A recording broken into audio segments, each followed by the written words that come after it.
Oh, damn it, I'm here. Okay. Then can't find the chat room. Oh God, no. Hello, dressing woman. Chris Toby. Thank you for coming. Yeah.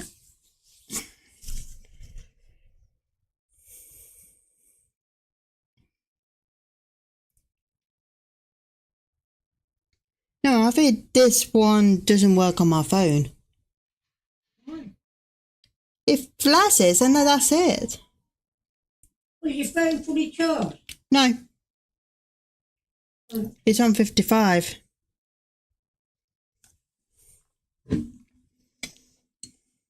My phone is yours, isn't it? I think it's one up.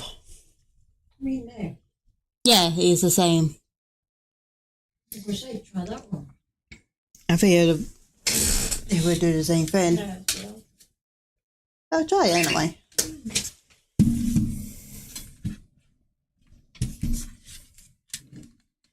Give me a second, everyone.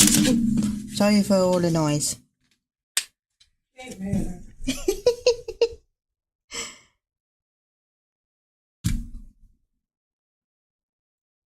No, that does the same thing. Okay.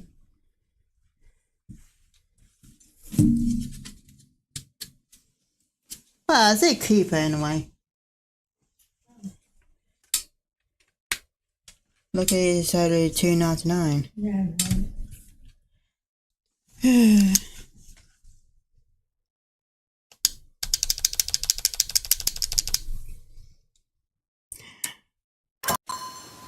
Is it working?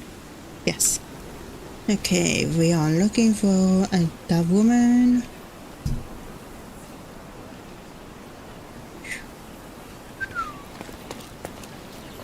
Where else is one? Stay. Excuse me, just one question. No, sir. I won't talk to you.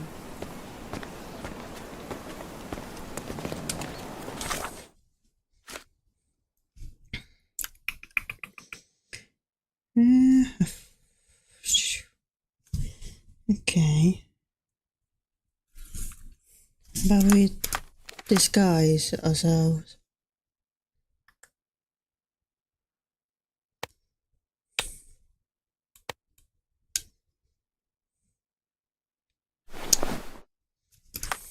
Nope, no, 1%.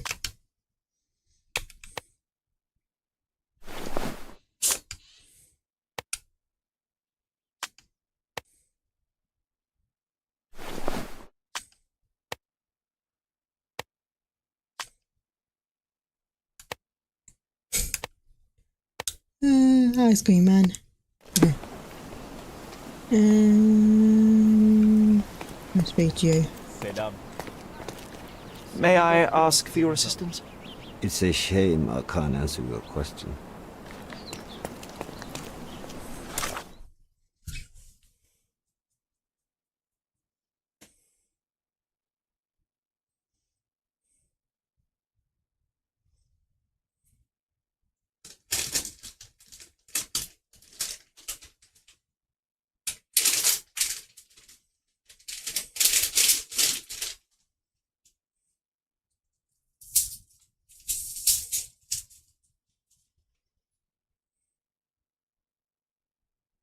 Give me a second, everyone. Okay, we'll try a different one.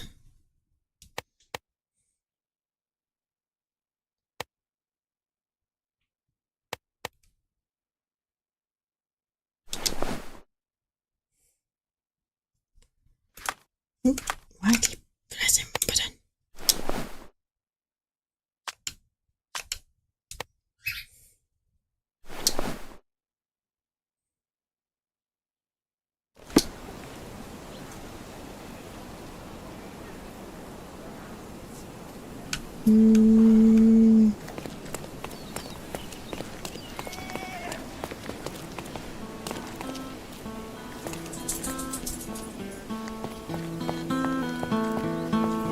Well, there's one. Help me, please. Ask someone else. I have no information.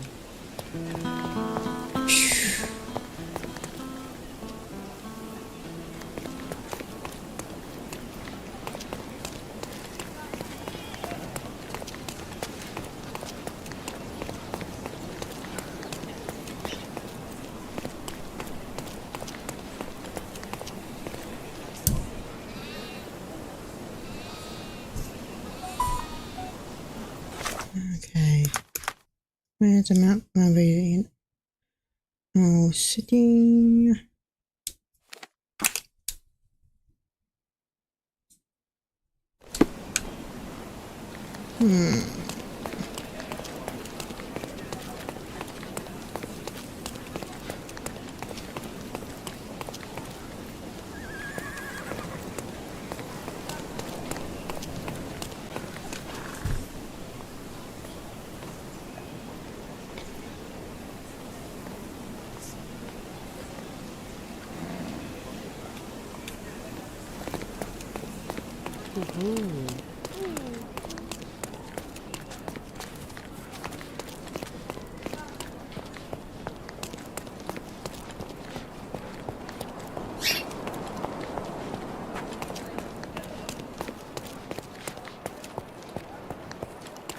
Hello.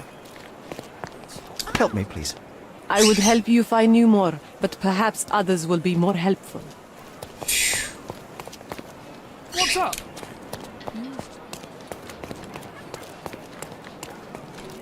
How about this one? Nope. And go away, man.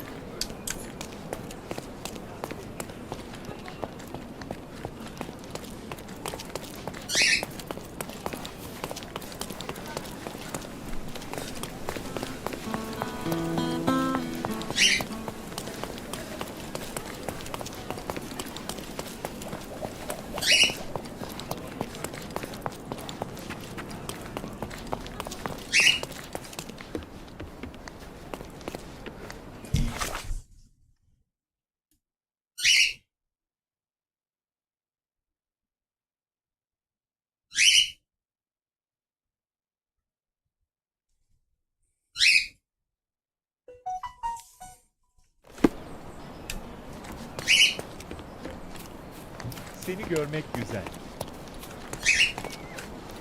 No. Ev alma, komşu al.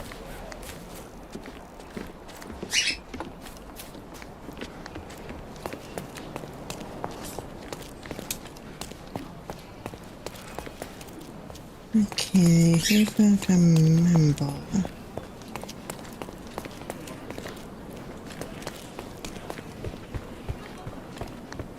You're supposed to look for... No, that's a kid. Merhaba. A person a bit similar to the woman in the photo.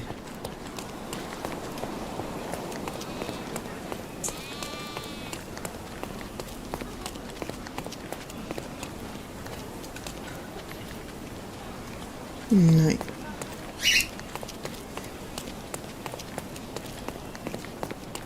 It won't be easy.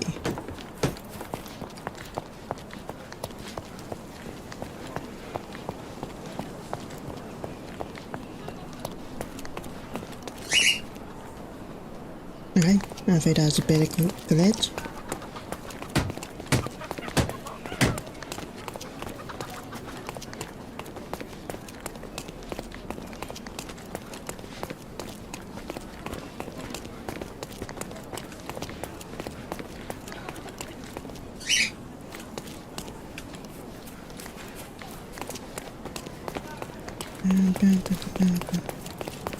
Nasılsın? I'm gonna try up here.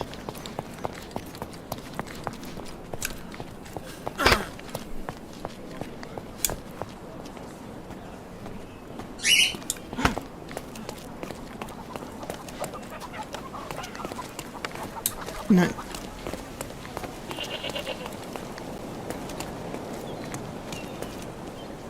Oh, watch out. Excuse me, just one question. Oh, I've heard talk. Here we go. The scar on the Belfast scene Under Victoria Bridge between. Okay. Pin that. Victoria Bridge.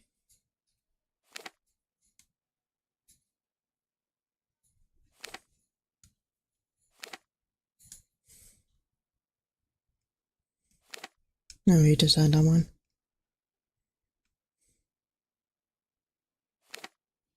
Here we go.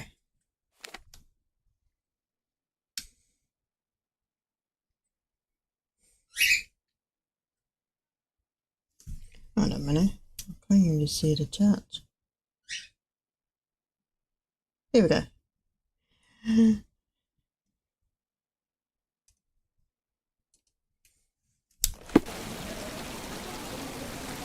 I found this woman.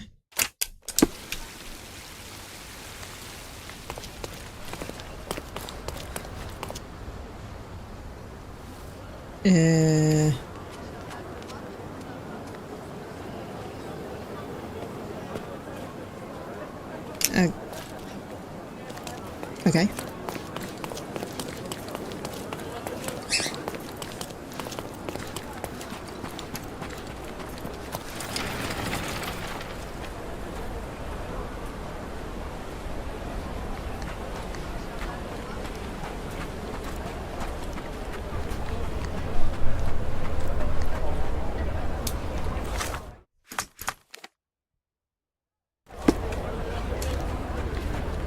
Under the bridge.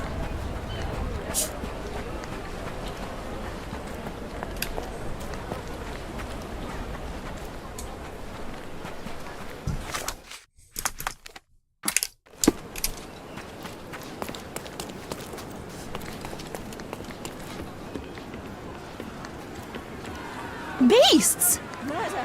Beasts!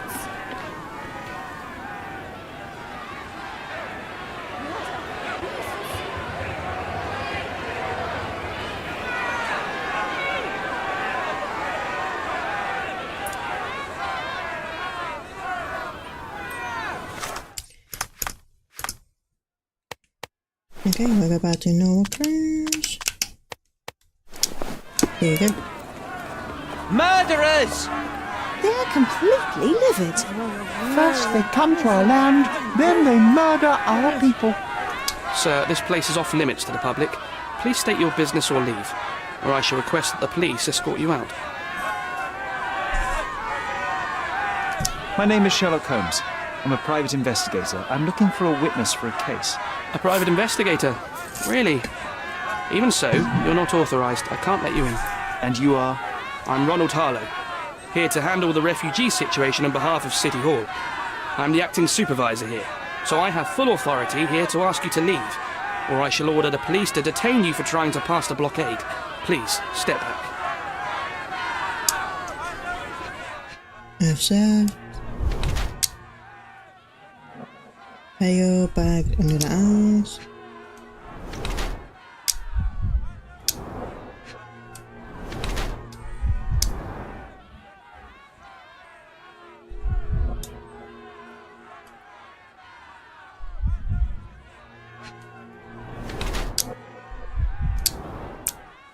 Stress.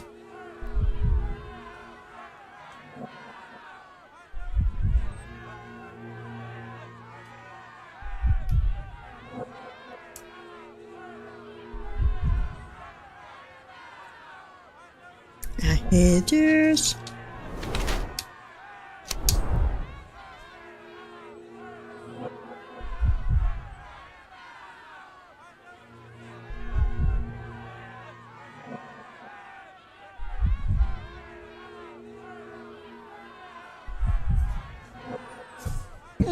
Oh God.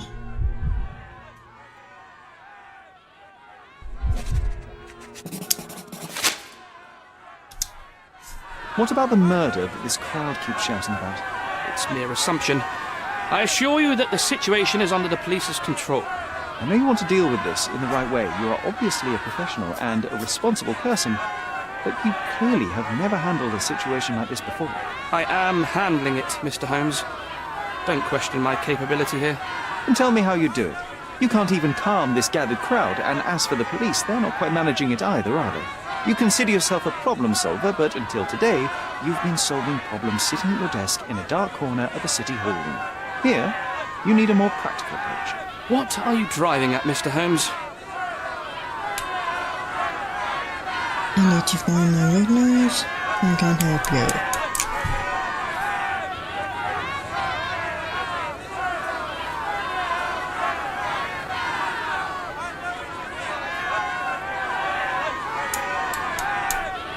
I can help you to handle the situation if you're truly interested in solving things quickly and quietly. And how exactly would you manage that? Simply tell the police that I'm with City Hall and I'm permitted to investigate the scene. I'll work out the rest, but in return I need your help finding my witness. She's a young refugee. She's with child or was with child recently. Look, there is indeed a dead body inside the camp. So even if the girl you are looking for is there, all the refugees are now being detained and interrogated by the police. They won't allow you to speak with her, and I can't do anything about that until the situation settles down. So it's in our mutual interest to settle. Oh. I suppose that things are bad enough that I ought not shy away from help. All right, Mr. Holmes. I'll tell the police to allow you to come inside. Just tell me when you're ready. Mr. Harlow, how did the refugees end up here exactly? Oh. So you're not from around here yourself? I've been away for some time, but I read the papers. Yes, this whole story has been in the papers for almost a year now. They were smuggled to Cordona on a ship from Africa. Smuggled? Then why didn't you deport them? The smugglers managed to sneak them to shore and hide them inside an abandoned warehouse. When the police raided the warehouse and found the refugees there, the ship was already gone. We aren't even certain as to which ship it was. We have busy shipping routes with other colonies these days, you see. So you decided to lock them up under a bridge? There was no other option. We're still trying to work out what to do with them. I only hope we'll find a humane solution and not put them on a raft and float them out to sea. Mr. Harlow, what exactly do you do here? What are your responsibilities? What I do and what I am responsible for are two different realities, Mr. Holmes. On paper, I am in charge of the camp territory, security, provision, and the refugees in general. What I actually do most of the time is knock on every City Hall door trying to obtain some funding, or at least rations for the camp.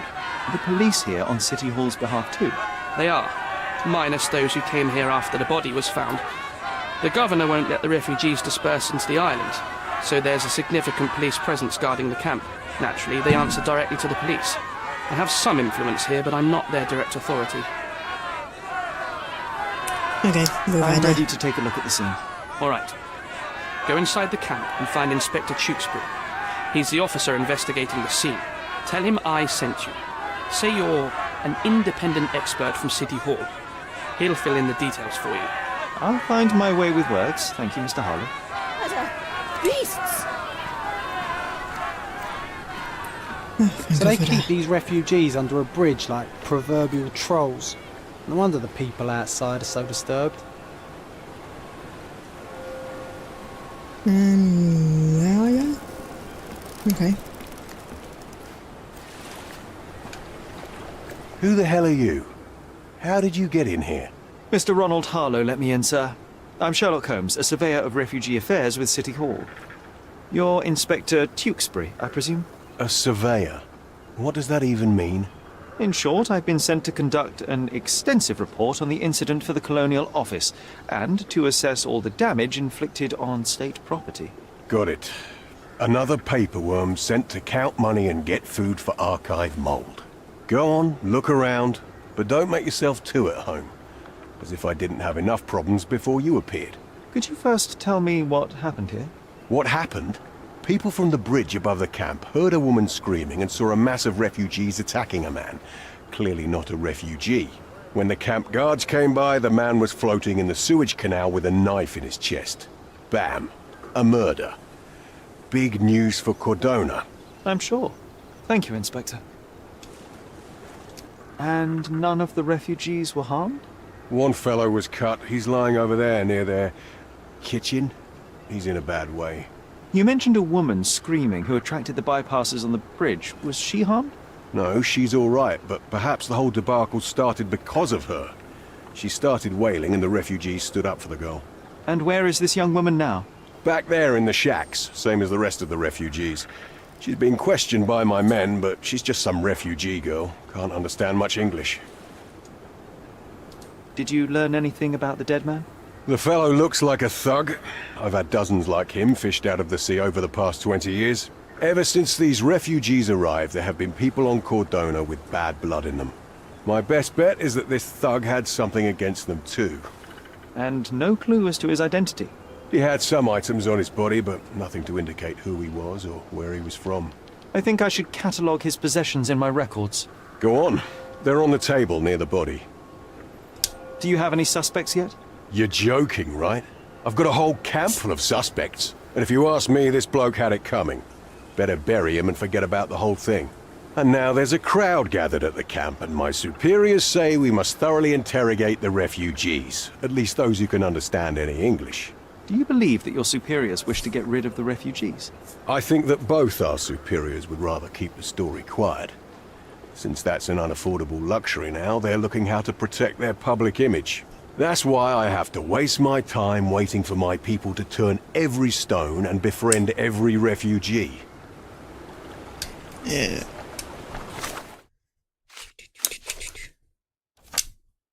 The pin one. Here we go again. Number of hours on Cordona before stumbling upon another dead body? 0. Clearly a left handprint here.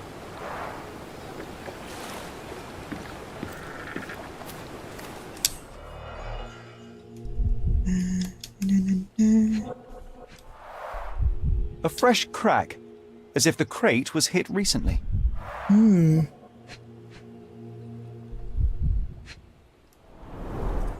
Someone bled profusely here.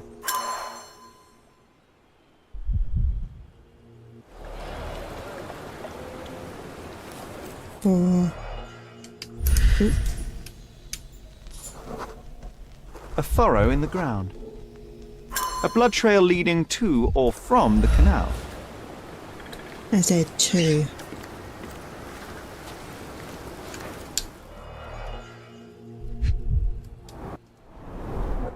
Malpal, soaked with salt water. £1,000. A fair sum, especially considering British currency isn't very common in Cordona. A simple leather sheath. Perfect for a dirk.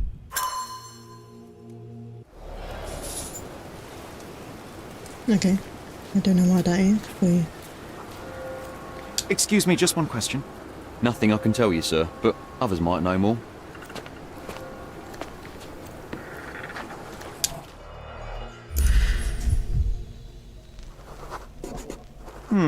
Coal dust under the nails. I don't see much coal around here.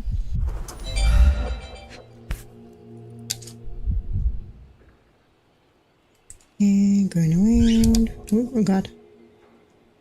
A steel dirk. Sharp. A common accessory among sailors and soldiers. An interesting tattoo. Does it mean something?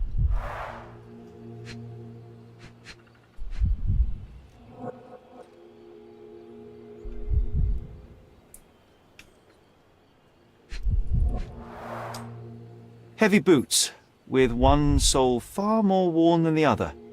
This man was Limping John. We found our limping thief.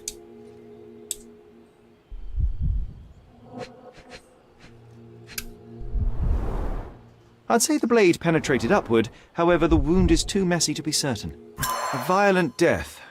But this man, limping, coal dust, I think we're onto something here, John.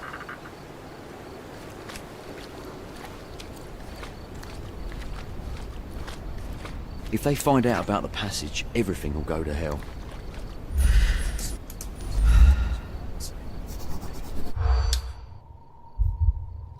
Find out what the password for. Okay. No.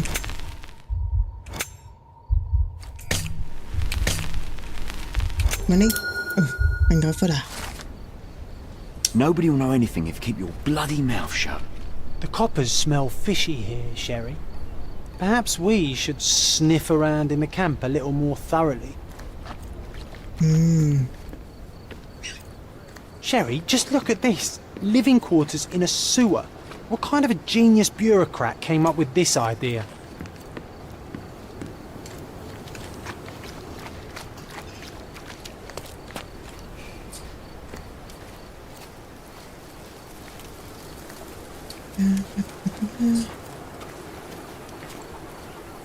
Number 5. Oh, carnelian agate beads, a traditional African adornment. 6. The blood sprayed off the blade after the strike.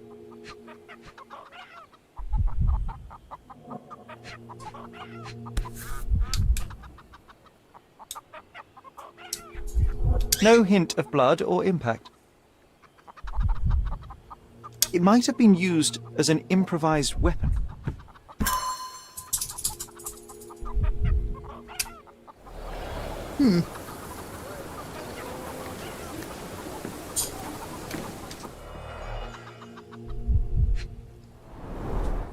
The cut is deep, potentially serious if not treated immediately. He is in shock, feverish and dehydrated. Sherry, you know first aid. Surely you have a duty to help this man. You can't leave him to certain death. Now, let's help him. Pin.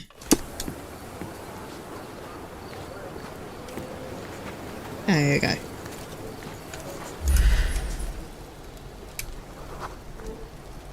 I'll use it to create a solution.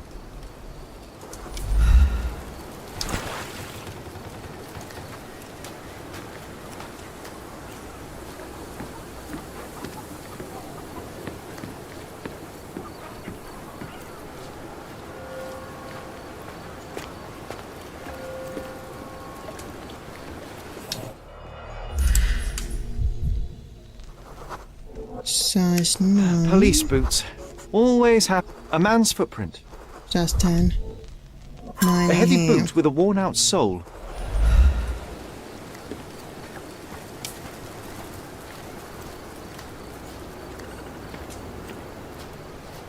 Okay,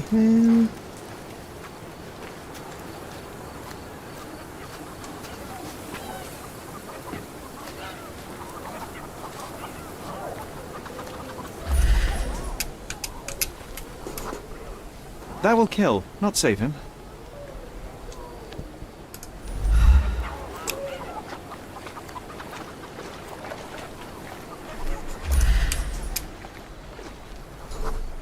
It won't do any good.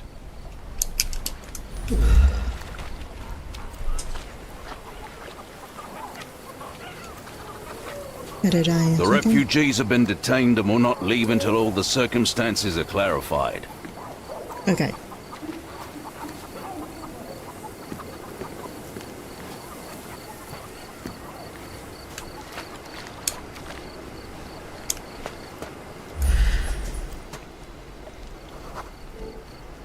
Just washed. Better than nothing to bandage the wound. And let's take that.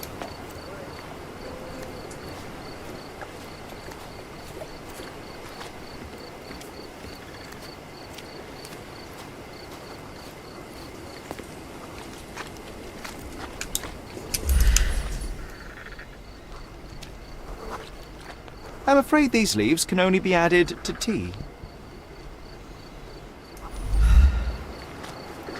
And we just walk over the body.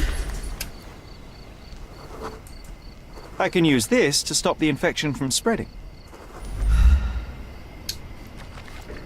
I've collated all the ingredients, now to prepare the first aid solution.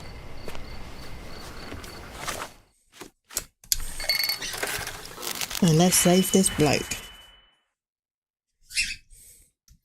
21494.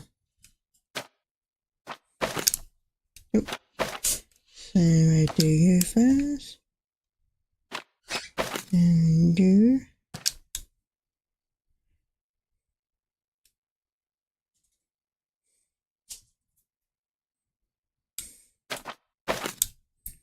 Here we go.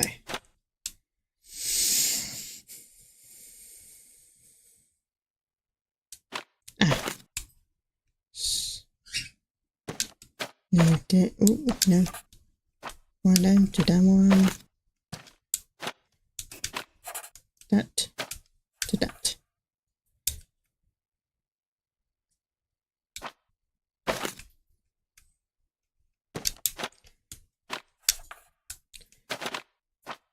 And let that add on together.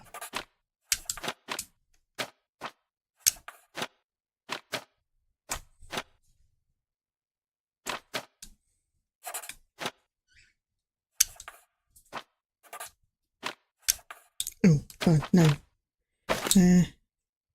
This one.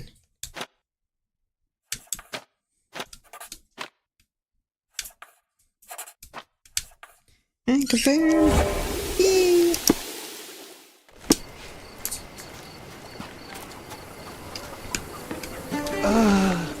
Thank you. This should make you feel better, my friend. Now remain lying down and drink as much water as you can. Well done, Sherry. At least he won't die from the infection.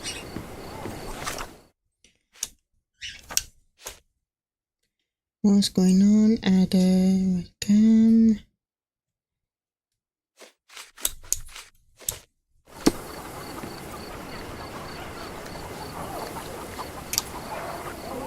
Someone was dragged against their will. You know what? I'd like to understand. What? How did our dead man end up inside the camp in the first place?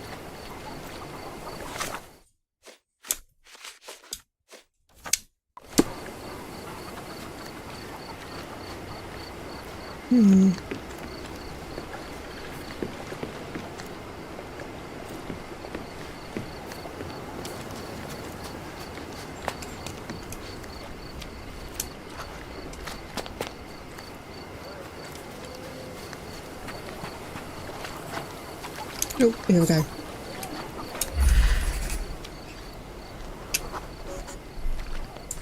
It's unlikely anyone could get in or out of the camp by water without alerting the police guards.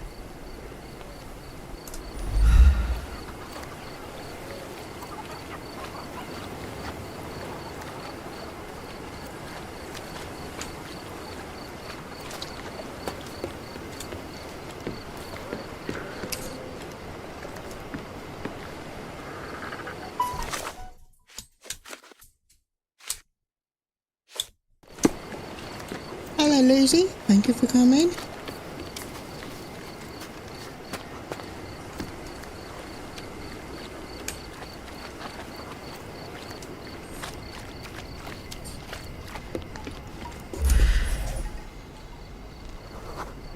Strong gate. Sealed shut. I doubt our man could get through these grates.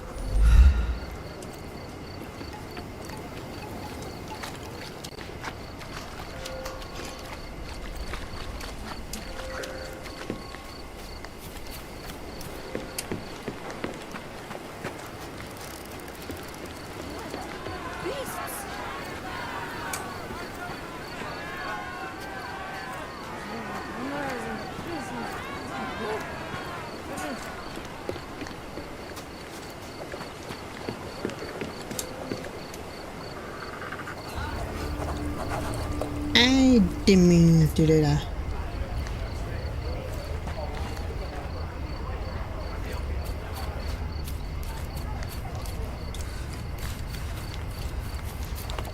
Does this poster truly claim that Cordona has a ghost?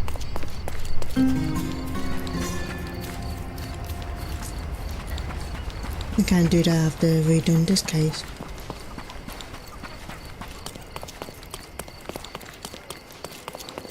Oh, I think I'm going too far.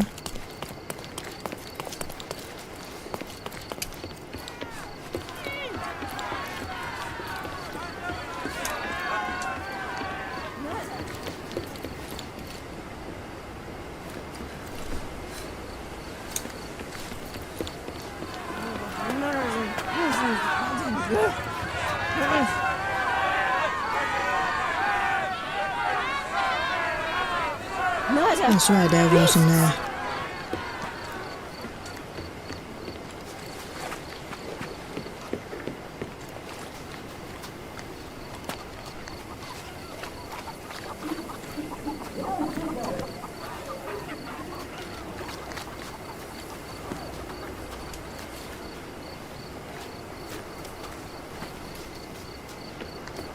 We are missing something.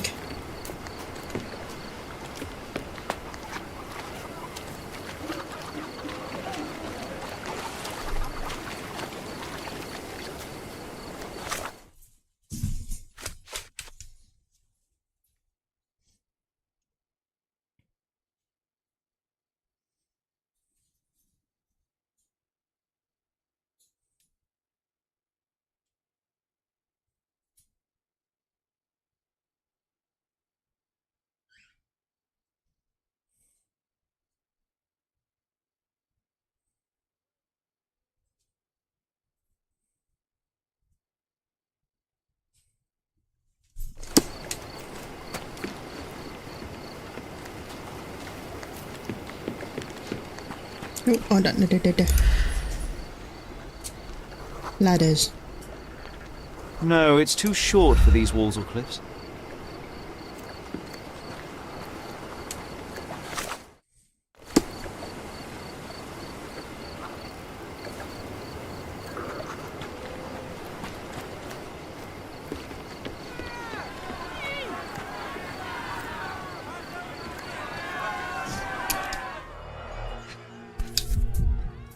A single Malpal butt. Roadman cigarettes. A brand highly regarded by law enforcement officers. So there wasn't any sophisticated infiltration plan. The good old police just let the man into the camp. Now we have everything we need to get the full picture of what happened at the camp. Let's go.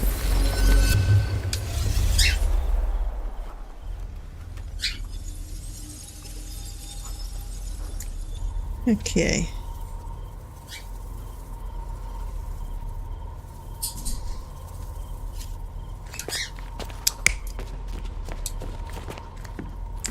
Number 8.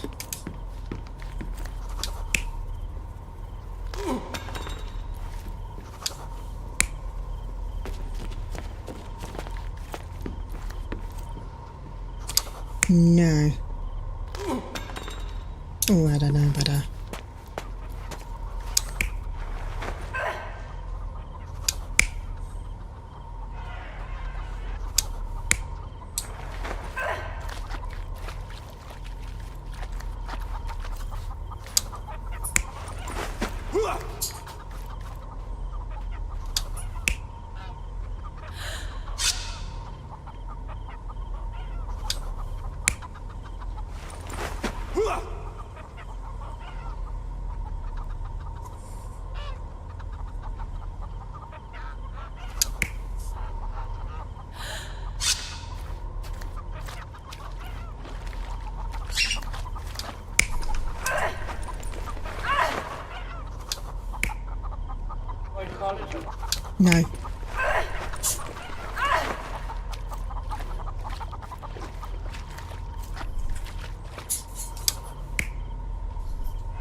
Good one. So, we have a thug who came to take a refugee woman with him. She resisted, but he dragged her by force. One of the refugees stood in his way, armed with a stick, yet he could do nothing against a cutthroat with a blade. The man didn't anticipate that the other refugees would intervene and stand against him. In the confusion, the woman managed to break free. The thug took fright and fled. He was stopped by the falling crates. He stumbled and fell, piercing his chest with his own blade. However, the wound didn't cause instant death. He managed to stand, but still bleeding, he lost his balance on the bridge and fell. Before all of this, the man had freely entered the camp through the main entrance. The police admitted him after they had a short smoke together. You live by the sword, you die by the sword. In our man's case, it's the same sword.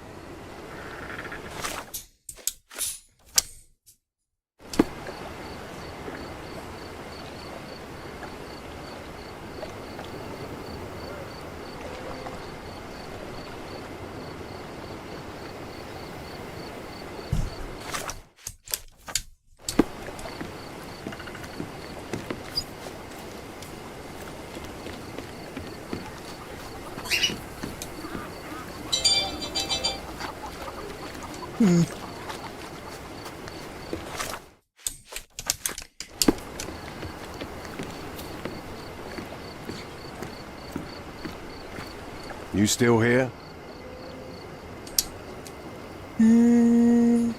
Inspector, I believe I can aid your investigation. I know who the dead man is and what really happened. You do? Well, good for you. But I'm afraid I'm not the one you need to share your findings with. Speak to Mr. Harlow here. He's the one responsible for settling things in the camp. You don't even care to listen? Oh, I do care. Maybe even more than I need to. But I'm only here today to lock the place up, question witnesses, and file the facts. It's sad, but coming up with conclusions is not among my tasks here. You fellows at City Hall do that. Anyway, speak to the supervisor. I'll just stand by and listen to what you have to say. Okay.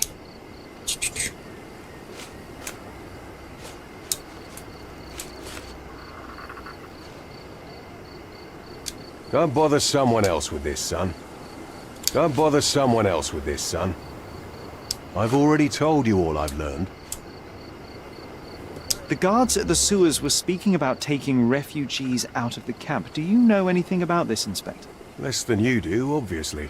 And this doesn't bother you as an officer of the law?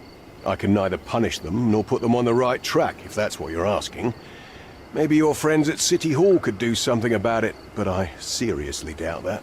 To be honest, I'm sick and tired of being frowned on for my uniform. If those fine gentlemen you've eavesdropped on are in some shady business, that's on their heads. Mr. Harlow, your refugees didn't murder anyone. What? Pray tell me what you've learned.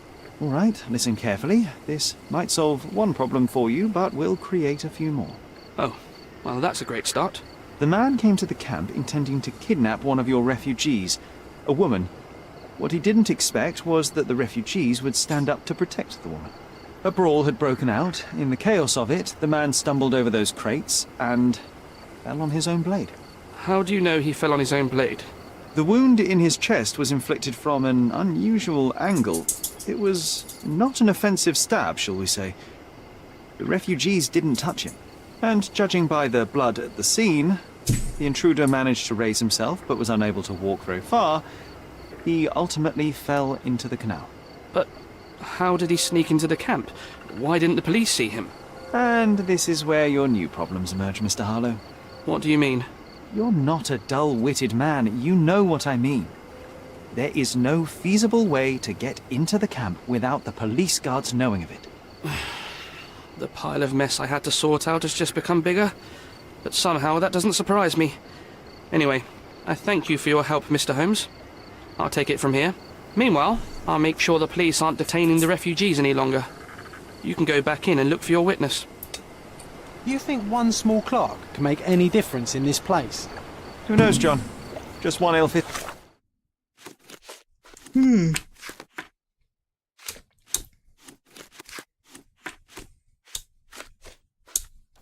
Any A cog could make the whole machine crumble. Now let's find this woman.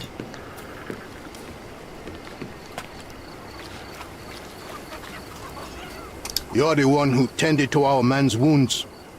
I thank you greatly. The police didn't allow us to help him. The police will leave you alone now. I've proven to them that the man who came into the camp died due to his own foolishness. Thank you for standing up for us. But nobody would help us without a reason. You're here because you want something. Yes, I do. I need to speak with the girl drawn here. The dead man came for her too. He wanted to take the girl away, But we won't allow her to be hot again. What do you want from Nayla? Nayla. Nayla. She was hurt some time ago. I'm here to find the people who did this and bring them to justice. And to find them, I need Nayla's help. Will you let me speak to her? Justice. There's no justice on this land. But you helped us, so maybe your words are not empty. You can speak to Nayla, if she wants it. But I will be watching you. Hello, Nayla?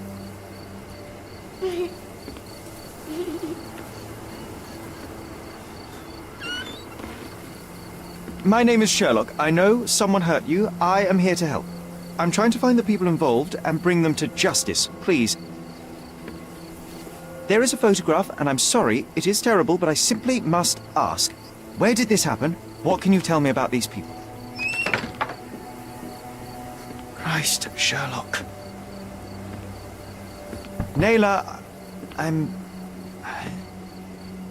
I'm sorry. I'm not very good at You were this. snoring.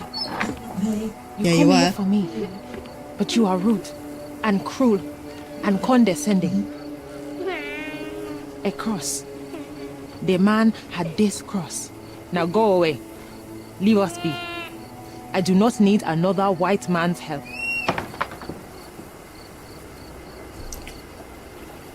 It's barely, Mama. Glad that wasn't me. Not my best work, John. By a long shot. Nayla doesn't want us meddling. I'm starting to wonder what this all achieves. But she helped you anyway. Now we know that maniac's face and the cross he wore, we can still catch him. Okay. My map. Nayla. There you go. Any more clues?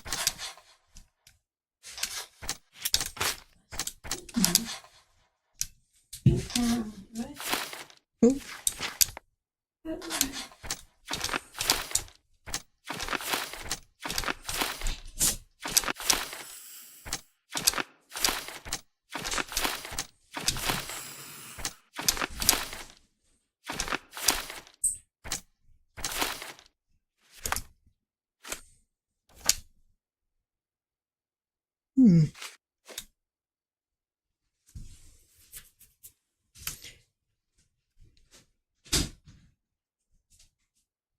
Gosh. Usually always get there, turn off an elephant. Or you have no change. So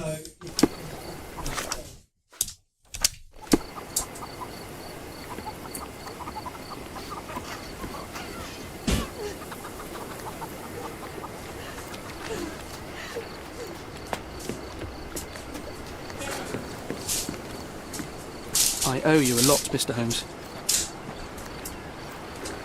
You still... I've already told you all I've learned. I've already told you all I've learned. I've already told you all I've learned. Your problem, not mine. You really want to know, kid? Oh, God. Why? You want to play a policeman or something? I'm sure you have it in your records, so it won't hurt if I have it in mine. In my records, it's just a tattoo, as it should be in yours. Ah, to hell with you. Suit yourself as to what you're going to do with it. Off the record, though, such tattoos are often connected to a man named Mr. Niccolo Bernadotti. Bernadotti, you say? A respectable businessman in Scaladio. His company imports goods and wines, and smuggles everything that can be smuggled between the colonies and the mainland. His people can be identified by an obscure tattoo, just like the one over there our friend has.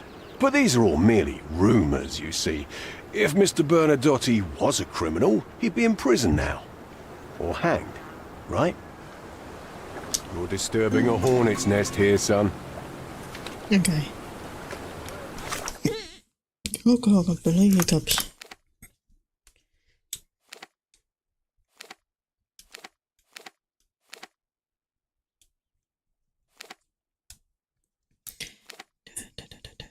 I go for that one. I need to get out of here. Sherry, wait. You might want to settle all the matters in the camp before leaving. You probably won't be coming back here anytime soon. Okay.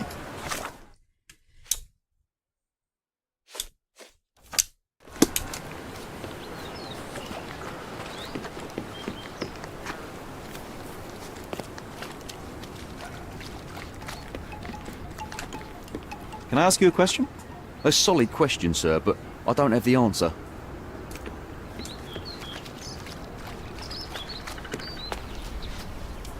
Excuse me, just one question. They often take us from the camps to work. Most don't mind, though. It's the only way we get a glimpse of freedom. So there's a smuggling ring in the camp. This wasn't the first time that someone freely entered the camp to take a refugee out. At least it was certainly his last time. My gut tells me that we'll learn more about this ring when we find out where the thug came from. Okay, then now that's done.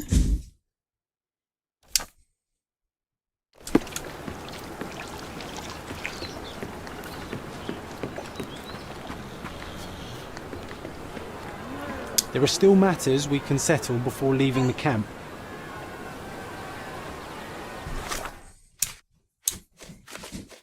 No, we kind of don't know. Because I never really cool. Okay, good. Murder. Is this... Beasts. I just need to collect my thoughts, Sherry.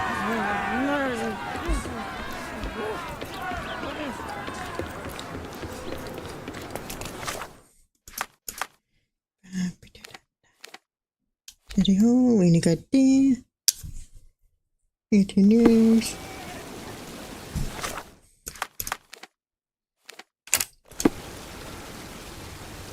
Ja, dawaj.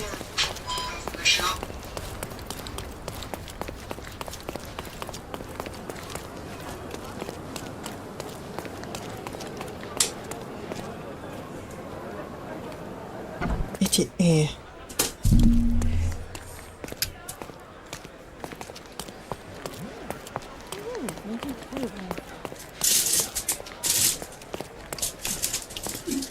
No.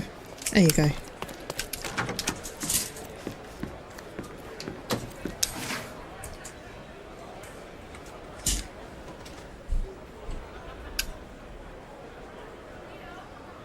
Business. Oh god. Business.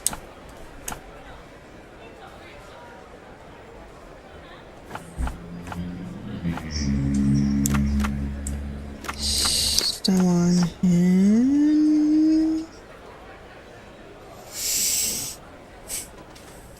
camp.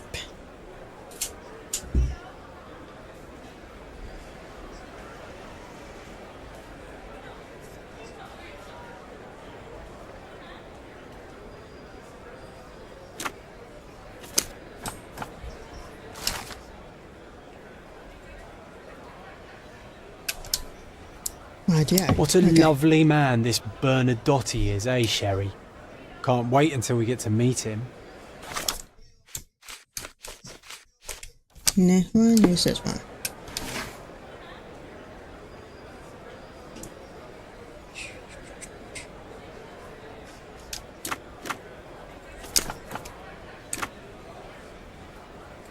It is... Try this one. Here we go.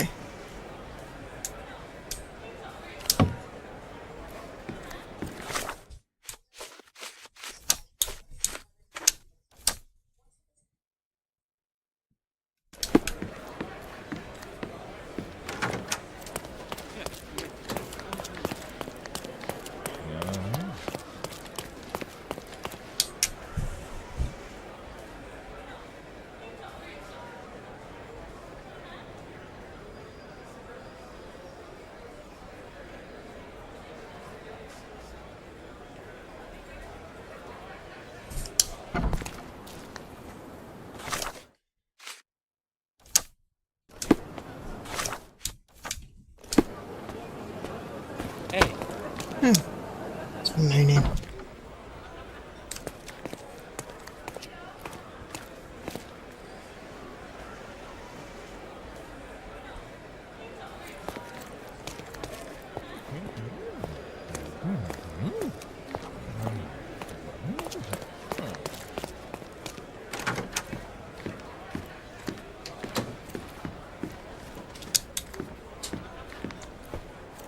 If you're here on matters of signing up for military service, come back tomorrow.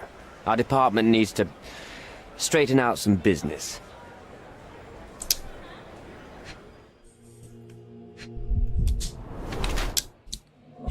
Red eyes.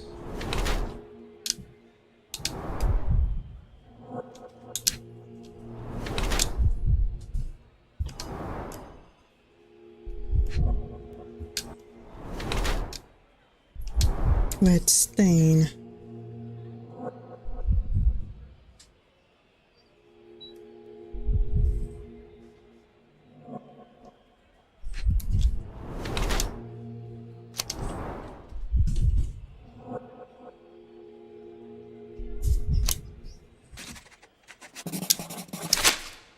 Why are you staring at me like I'm a Madame Tussauds figure? Didn't you hear what I just said? On my way here, I was wondering whether you might regret what you did. I tried my best to retain at least a shred of faith in humanity. I had hoped that you would hear her scream, see her face in your dreams, or at least once ask yourself how Naylor might feel. Who? Neither of my hopes were fulfilled. Why are you here? In your dusters. Put it in your face. You defiled a girl who was with child. Don't even pretend that you regret what took place. Do you wonder why I came here? It is because I am disgusted with people like you, and the only way in my mind to rid the world of your ilk is to see you hanging from the gallows. All right, all right. Is it about money, as you said in the letter? I have it, all right? There's no need for violence. I've never written a single word to you. As you can see, I have a more direct approach. That letter, it wasn't from you. So what do you want? Answers, to start with. Fine. I suppose now we have a nice long talk. Do you drink, Mr. Sherlock Holmes. And I do not. Shame. All the best discussions are accompanied by a glass of whiskey. But out of respect for you, I won't drink either. Respect? That's an unusual word in your mouth, Mr. Where are my manners? My name is Thomas Norton, a British envoy in Cordona on a military mission. So, where do we start? You mentioned blackmail. Tell me about it. All right. A couple of days ago, I received an anonymous letter. It said that in the art gallery at Caravansary there exists a painting that incriminates me. The blackmailer made it clear that if there is a painting, then a photograph exists too. And I should be wary of what it might do to my reputation. What does the blackmailer want from you? Money, of course. What else do such people want? Needless to say, I don't remember anyone taking photographs at the party. Up until the last moment, I hoped he was bluffing. But he wasn't, as you've just proven to me. Show me the letter. I burnt it as soon as I read it. I've left enough evidence. There's no need for any more. So, let's return to the beginning. What happened at the party? I vaguely remember that night. As usual at such parties, you meet people, you talk with them, they invite you to spend some time alone with them. What can I say? I got myself mixed up with the wrong company, and somebody must have mixed some psychoactive substance in my drink. After that, it's all blurry. I completely lost my sanity. I made a terrible mistake which I regret deeply. You don't say. Do refugee girls often appear on the menu at those types of parties? It's rather rare. So you didn't attend the party to engage in an exotic experience involving a vulnerable woman unable to accuse you of assault? I would never have planned such a terrible thing. What happened was just bad circumstance. The painting that depicted you in the image of the devil was stolen by a mercenary. Did you have anything to do with it? I might be a rotten person, sir, but hiring criminals for illicit purposes is not in my daily schedule. And buying the painting in an attempt to hide the crime, is that on your daily schedule? What would you do in my situation? I would never put myself in such a situation. You're young. I could never have imagined myself in my current position, yet here I am in front of you. We all make mistakes, Mr. Holmes, and I'm no exception. Boniface Mercurio, does the name mean anything to you? He's an artist, right? The one responsible for the painting that compromises you. I found him dead in his room. Oh, that is bad.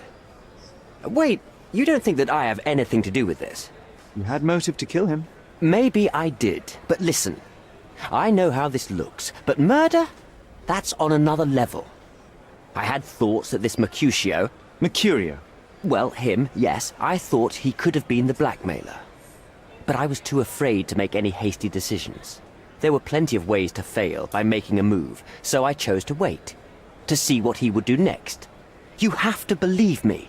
I don't believe people, I believe evidence. Then look at the evidence.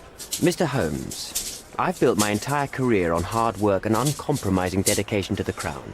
I made a mistake. But I'm not a villain from some cheap adventure fiction. By putting me behind bars, you will benefit precisely no one. Rotting in prison is the least you deserve, but I have a better idea. You will make amends and help the ones you hurt.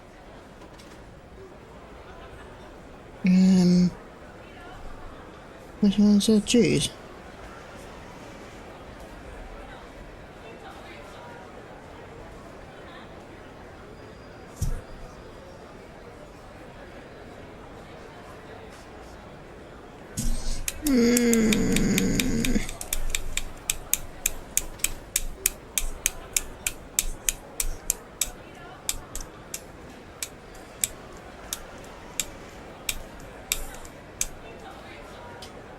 You don't have to decide the outcome just yet.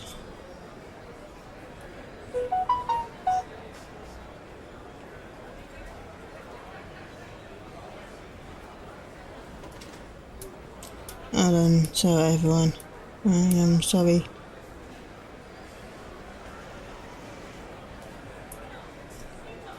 I don't know which one.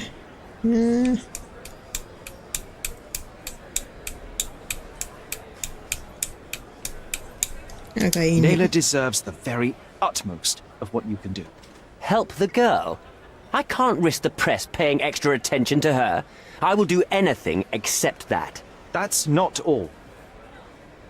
Use your connections to help patriate the refugees, find them decent homes, give them jobs. There must be a meaning to your position and my decision. Yes, all right, I can do that. So, will you give me the photograph now? I need to think this all through. Don't do anything foolish in the meantime. What makes you think you can decide what's best for these people? Such is the arrogance of British imperialism. I take your point.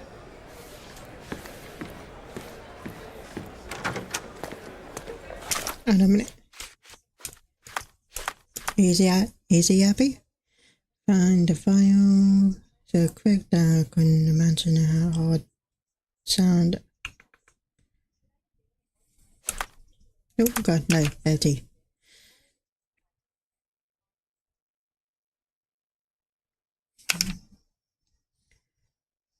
A couple of minutes and we had the right papers in hand.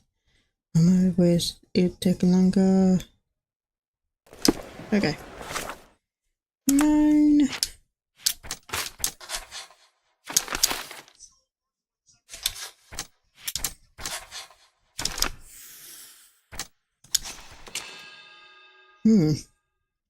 Okay. Well, carry on.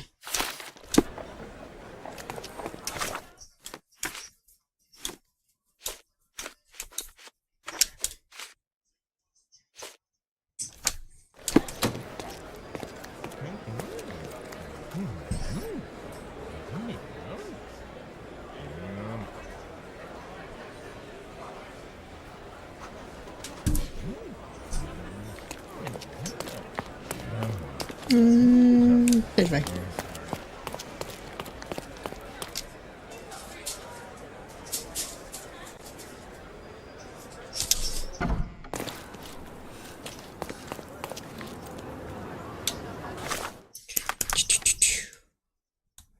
Release. It's back. I got it back. Yeah.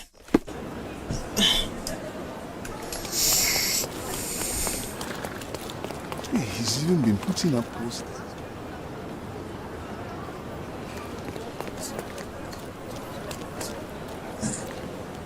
Hey, he's even been putting up posters.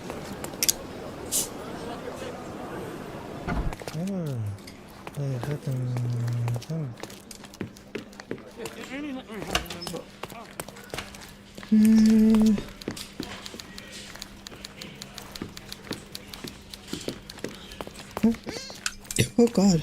No, back the other side.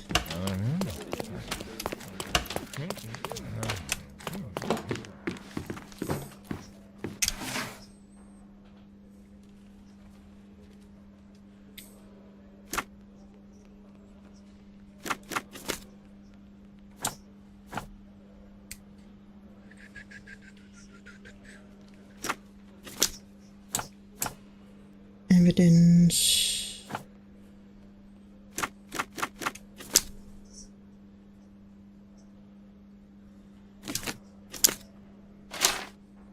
I think I got one.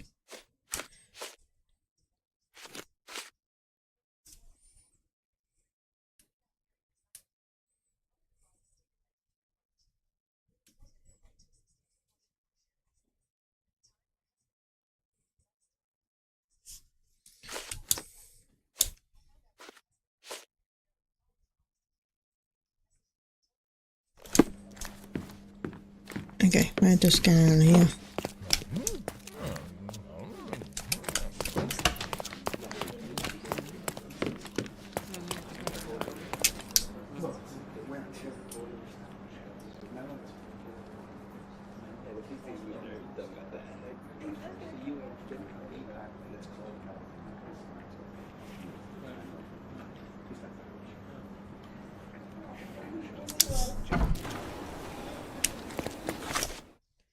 Okay, and let's pin that one.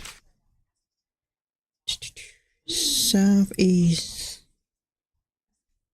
Glasgow, Bliss, near the crossing with Raymond Road.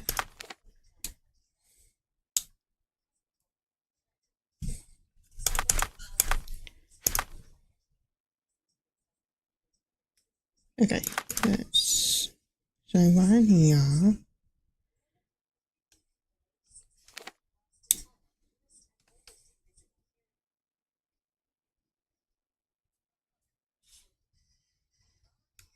Okay.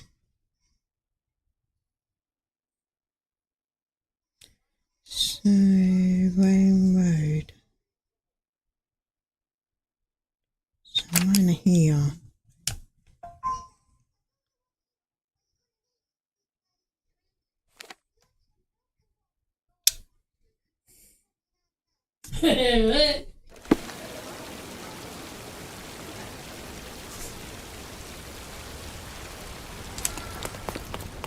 A contest for the guests of Cordona. Fine.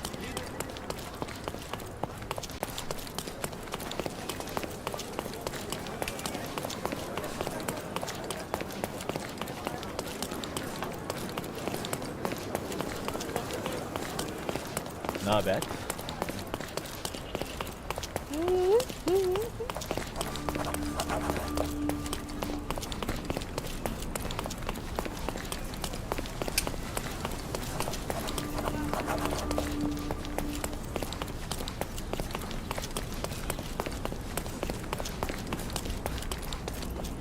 Okay, so we're here.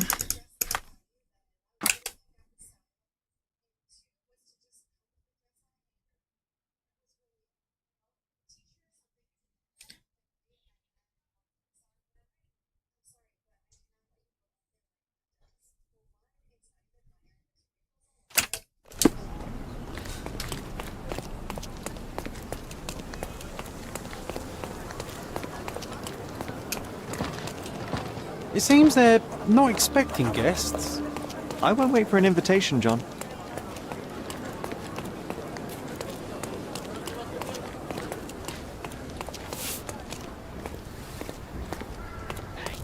These workers don't look like your average Cordona folk. They're refugees from the camp. That's our way in, Sherry. Hey, yo. This is private property. You lost something. Here's the city hall business. I want to see.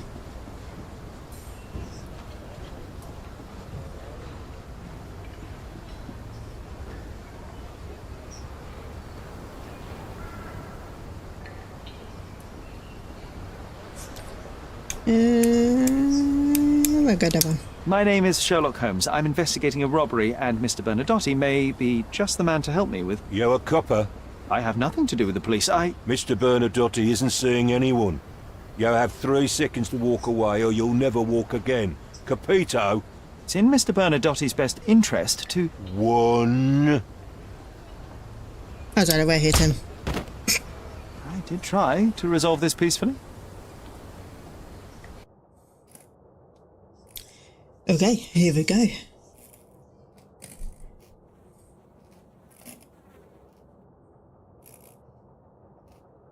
I'm coming for you.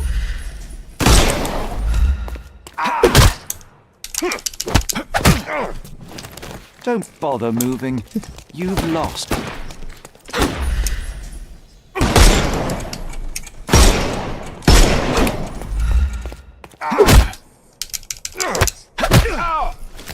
Take a rest, my friend. Oh God. I'm gonna hurt you. Well, move out of the way.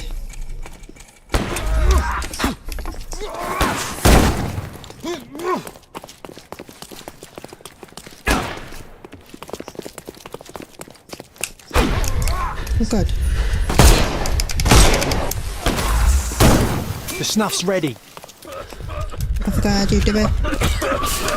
Excuse me. Too simple. Ow! Oh, ow! Don't cry. Oh dear.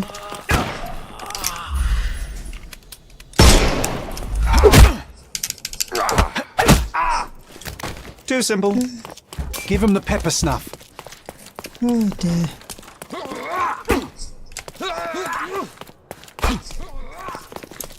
Where is he?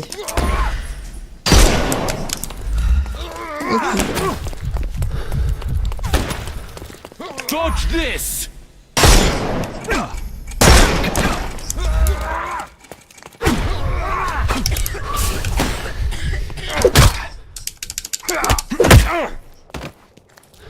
Don't cry, you'll live.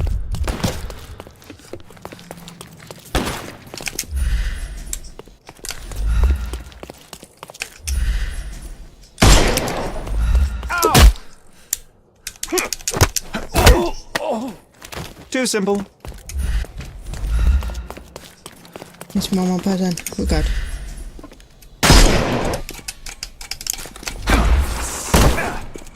Move! No!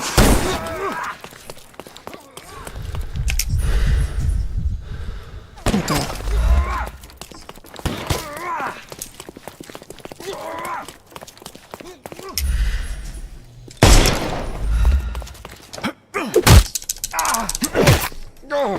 No more crime for you until next month. The snuff's ready.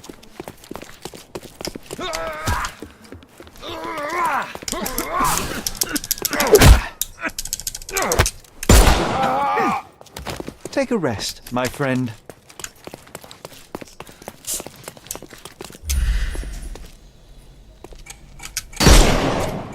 It's all yours now. Go for it.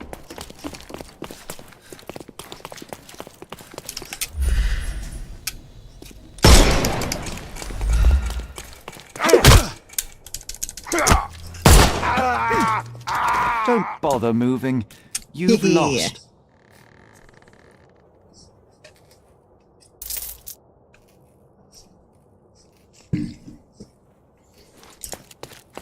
You disappointed me so much, Sherlock.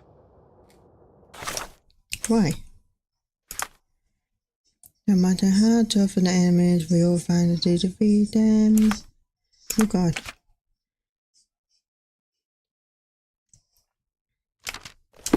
You've disappointed me so much, Sherlock. Oh dear.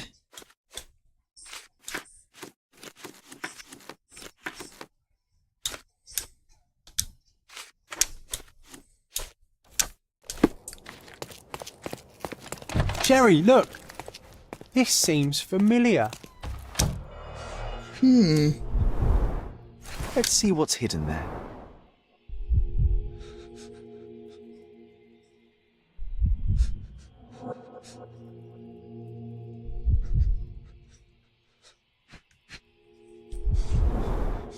Vogel's stolen painting. Isn't it curious how it developed into a much more interesting case?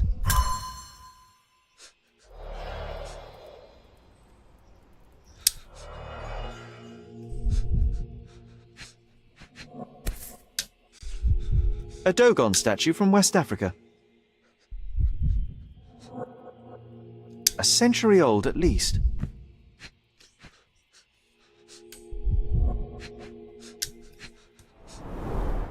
Masks, traditional for the Chokwe people of Central Africa.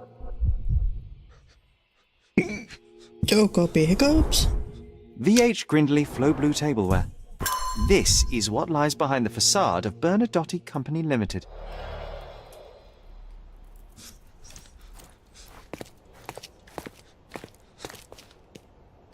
No, sir. Don't hurt me. It's all right. I won't harm you. Like you, this marble fella. It's like he was made after my image. You see it? An amazing piece of culture. I imagine many collectors and museums would be interested in having it. Okay, wait a second here. Don't come any closer. One step and I'll shred you to pieces.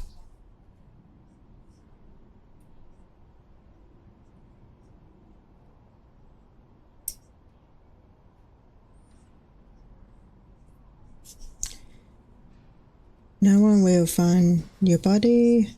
I'll break you. Go ahead. Make my day. Righto. Yes. Yep. Well, excuse me, sir. I think I hear... I've got to... It's better I leave. Whoa. Oh, wow. That was as if somebody put my words in your mouth. You acted so much like me.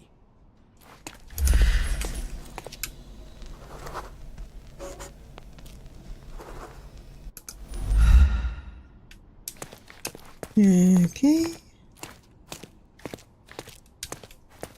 I don't know which door you went to.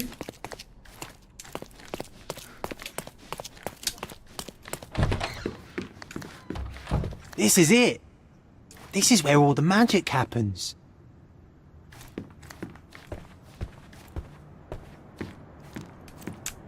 The Bernadotte Company Limited trade network reaches the most distant colonies of the Great Empire. It must be very convenient for a man like Bernadotte. I suppose it's Mr. Bernadotte with our fine governor.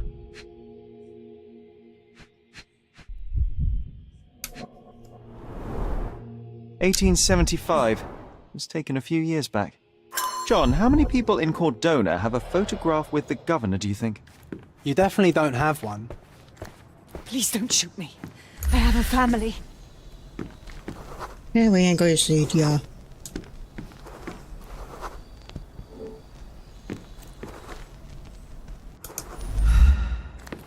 Spare me.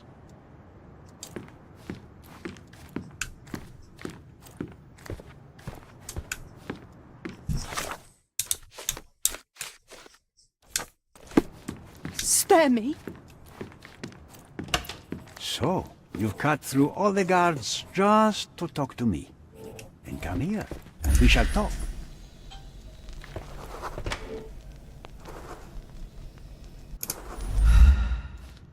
Whenever you're ready.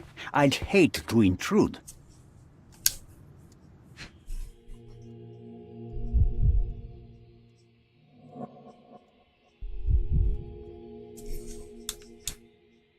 Oh, tattoo.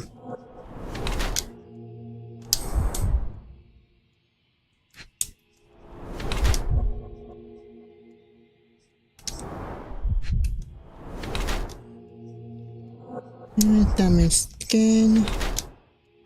He's armed. And he's married.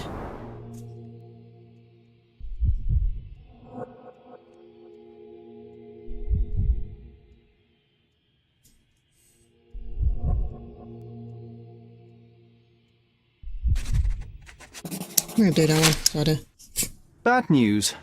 The thug you sent to the refugee camp only succeeded in stabbing himself. His next and final journey will be to the morgue. Hold your horses. Who the hell are you? Sherlock Holmes. And you are Niccolo Bernadotti, a smuggler, kidnapper, and notorious cutthroat, among other things. Few men would dare waltz into my office and address me like that. You are either overconfident or unintelligent. This is private property. Give me one reason why I should not shoot you on the spot. I am sure my friends at the station would call it self-defense. Mr. Bernadotti, do you know the name Boniface Mercurio? I do not. Mercurio was a local artist. Recently, a man broke into his apartment, ransacked the place, and killed him. The thief was looking for something. You are testing my patience, boy. In a moment, the connection will reveal itself. As I said, your man was found dead in the refugee camp. He was there to kidnap a woman, but the other refugees intervened to try and save her. The ensuing scuffle resulted in the man's accidental suicide. He sported the same tattoo as your men in this building. In fact, it also bears a resemblance to the one on your neck. Care to explain what business your man had with this woman? You have no idea what you are talking about. I can assure you this was no kidnapping. The refugees in the camp are on edge. What happened there is a tragic accident, one I am not responsible for. For what reason was your man there if not to abduct her? Why would I answer? You are yet to justify your presence in the slightest. I was hired, privately, to investigate the recent theft of a painting from an art gallery. My investigation led me to a man from your organization, and thus, to you, Mr. Bernadotti. That is quite a stretch. Why would I need to steal a painting when I could buy anyone I wanted? Interestingly enough, I spotted the stolen painting in your storeroom.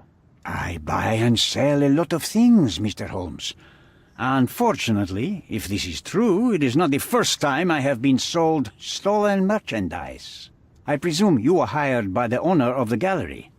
Tell them to contact me, and we'll sort out the situation. So, this painting is why you broke into my office. So many words, so little action. When you barged into my office, Mr. Holmes, I got the impression you wanted to talk business. Now I see you had come just to talk. Tell me exactly what you want, or get out. It was necessary groundwork for what comes next. I have enough evidence to conclude that the gallery thief, the artist's killer, and the dead man in the camp are all the same person. Your time is almost up, Mr. Holmes. Before you draw your gun, there is one final detail I am yet to mention. The young woman your man was tasked to collect from the refugee camp had been defiled at a perverse masquerade party. That violation was captured in a photograph by Boniface Mercurio and used as a reference for his painting. The photo shows the attacker's face. Finally. That's why you're here, Mr. Holmes. You have the photograph. It is what your man was after when he broke into Mercurio's apartment, and it is what you're after too, isn't it, Mr. Bernadotti? You have the photograph with you. How much do you want for it? I am not naive enough to carry it with me, but I am yet to decide what I shall do with it. I know the man in the photo is a British envoy. What interest do you have in his downfall? I must admit, I am rather impressed by how comprehensively you have pursued this matter. And so, you deserve the honest answer. My business dealings are often arduous in their bureaucracy. A man in his position, willing to look the other way, could ease my work significantly. In return, I will make sure no one looks his way either. A favor for a favor. Also known as blackmail, the modus operandi of any true professional. It was not originally my idea. Mercurio set things in motion, extorting the envoy for the most trivial of ends. Money. In response, the envoy hired my man to retrieve the painting and the photograph, eliminating Mercurio's leverage. I only learned the whole story after the artist was killed in his home. And rather than extricate yourself, instead you took over Mercurio's venture. It fell into my lap. As a businessman, I simply seized the opportunity. Now, how much do you want for the image?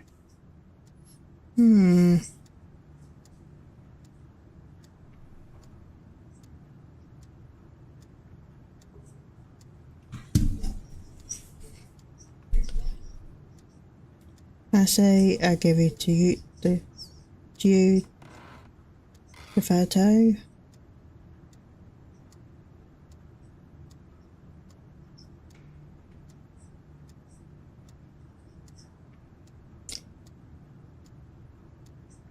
Why do you need to go?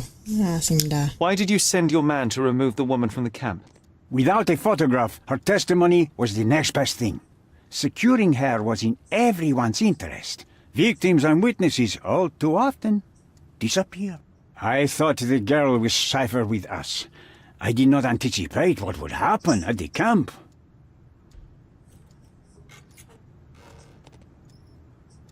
I say I give you the photo.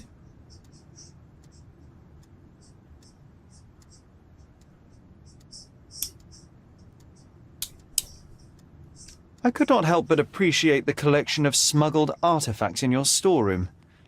You have rather diversified your business. Oh, high and mighty of you, Mr. Holmes.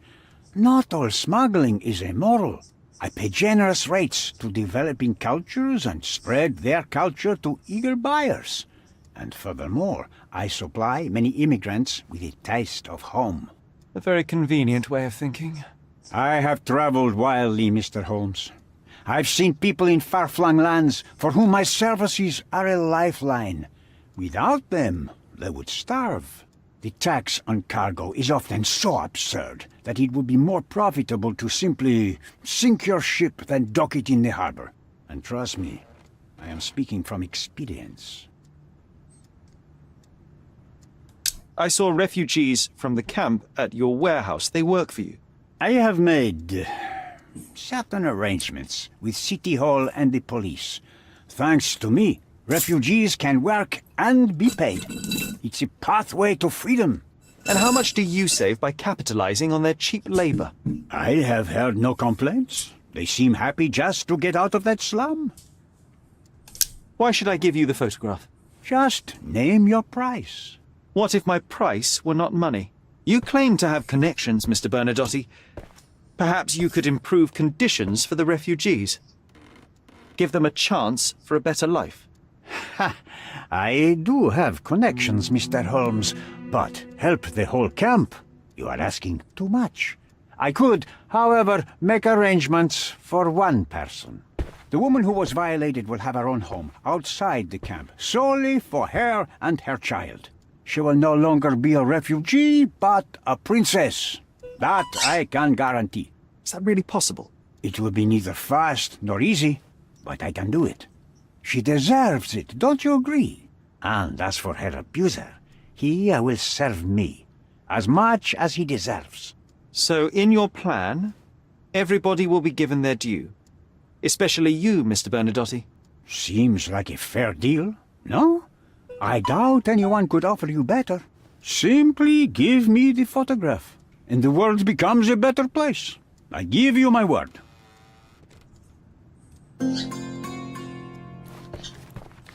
Sherry, don't you think this office suits me? The front door's now open, sir. You can leave through it. If you want, of course. Bernadotte Limited will always look forward to your visits.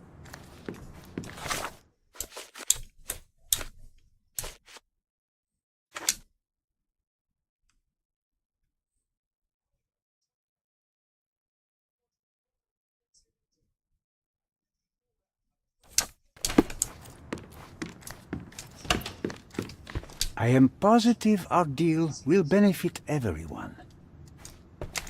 Okay,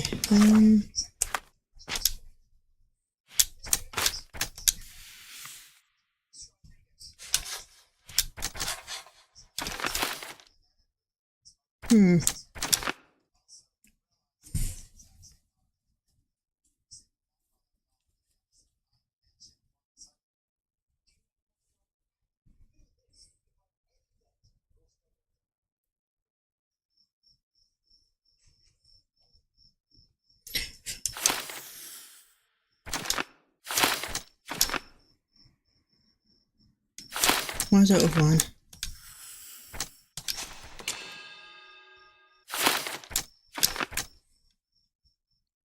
Always feed our victim for symptom and decision them they are most and could be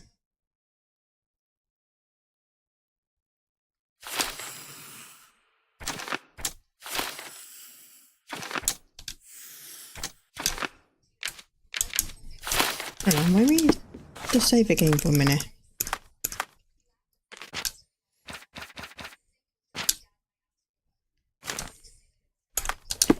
As I go on. Oh god. Mine. Okay,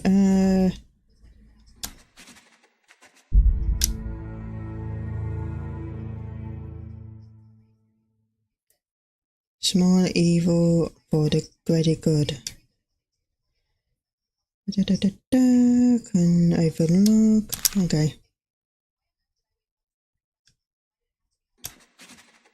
I think I've got one. That's the one.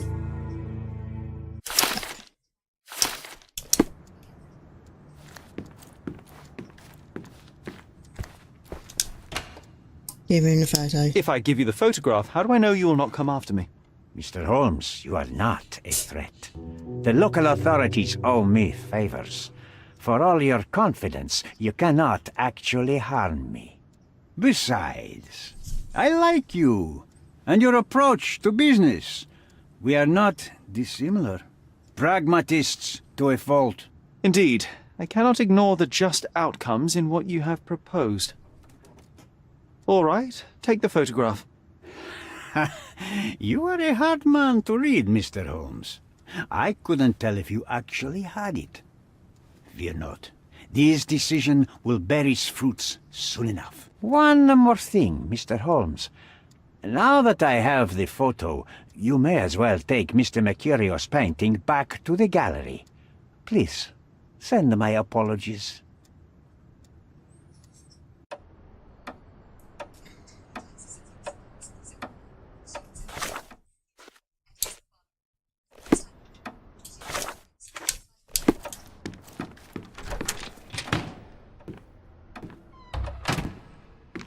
Mr. Holmes, you've returned.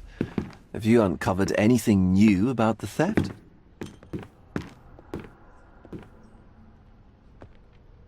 I've brought news, but not all of it will please you. Fill me in, Mr. Holmes. I won't shoot the messenger.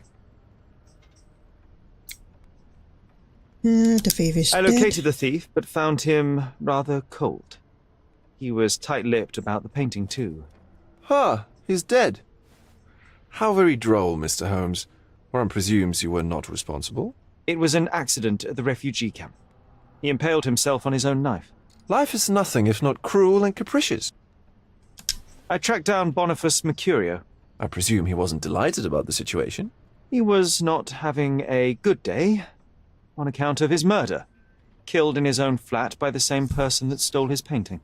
Oh, sweet Mercurio. Perishing in the pursuit of his art. How apt.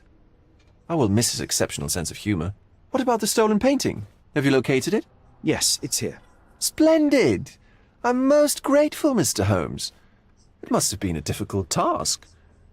Will you share your adventures with me? I cannot, Mr. Vogel. The story is much like your undergallery. Not for everyone's eyes and ears. So sometimes you do hide the truth. What has happened to your crusade? I'm not on a crusade. I simply do not owe you the story. It was not an attack, Mr. Holmes. If you've chosen to keep secrets, I'll respect it. Besides, the truth is often more boring than the mystery. No? It is what it is, Mr. Vogel. Well, now that we've resolved all of our outstanding matters, I have a gift for you. I took the liberty of having it delivered to Stonewood Manor. I am told it belonged to your mother.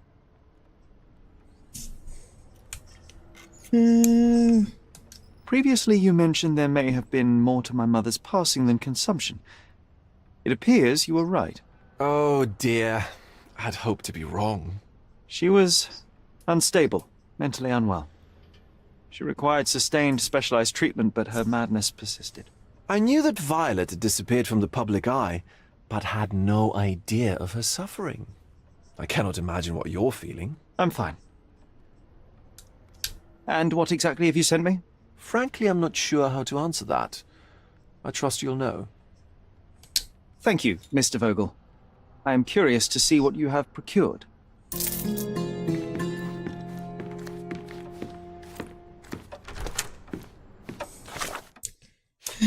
Are we done? Can read something wasn't belong to my family. Right. To the manor. Well, I need to go here first.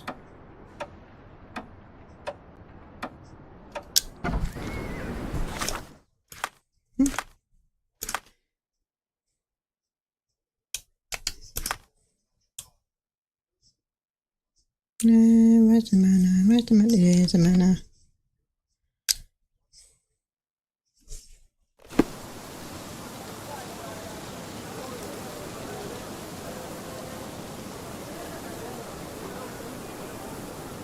Give me a second. It's playing up on me. Okay. It says it in the front. Just look at this thing. It's huge.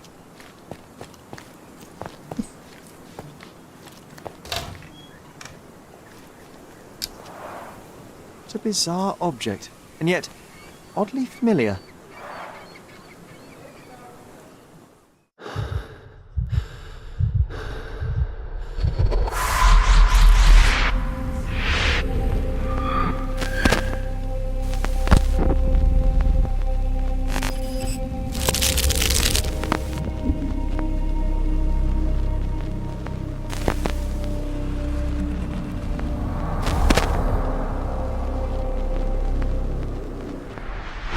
Did you just remember something?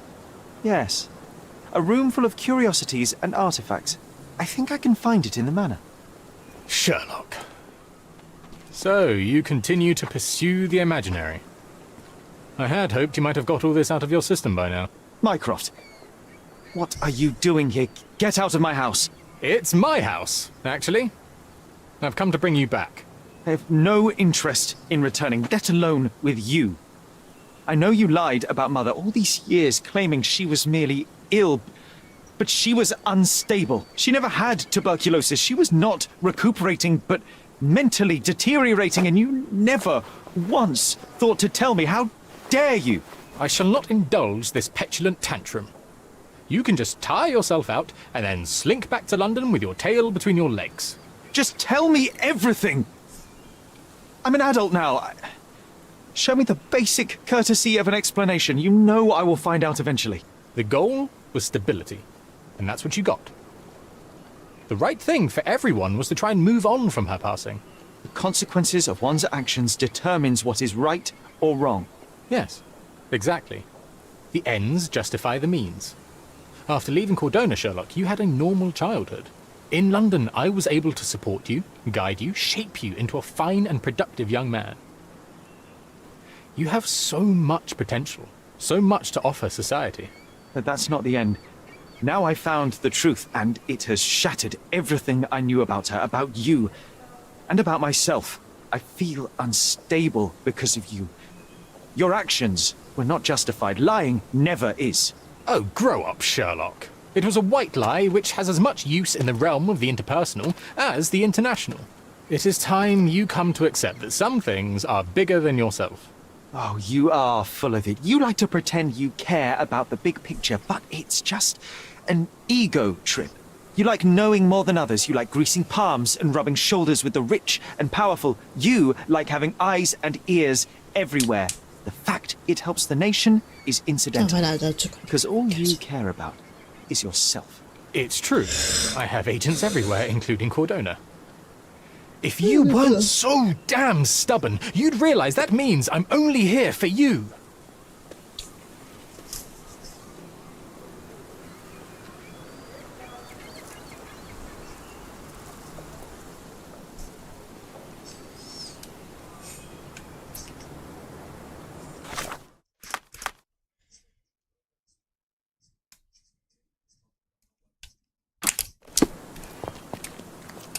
Just look at this thing. It's huge. Oh god, got big hiccups. Okay.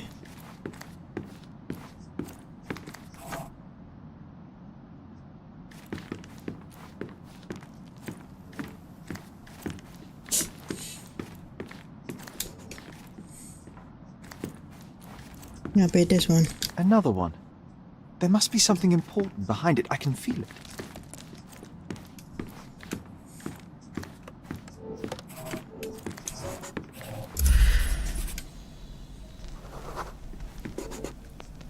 I remember returning home with a pair of perfect sticks.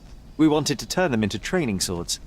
Oh, that's right. We stood there, frozen, staring at something huge in the main hall.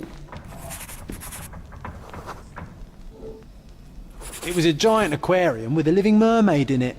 Impossible. It must have been something else. That thing outside. Oh, of course. That mortifying hoax presently taking up space in our front yard. Well, fine. Your memory's better than mine. But I'm sure we started examining it immediately. And someone else was around too.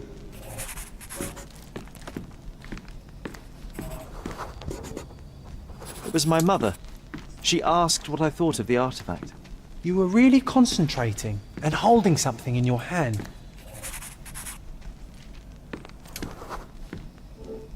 I inspected it with a magnifying glass and was able to confirm it was made of two different skeletons. The mermaid was a fake. And so it was time to smash the thing. Your mother took a hammer and... Slow down, John. That's not how it happened. I remember other people joined us. The workers took the artifact and placed it into the cabinet of curiosities. It became part of Mother's collection of fakes. She always said that the truth lies in the details. This mermaid helped me to learn that.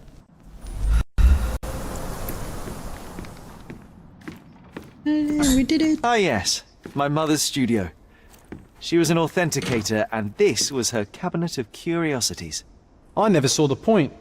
What does it matter if some artifact is real or not? It still exists. When you're finished here, can we build a wigwam from the blankets? Like in the good old days?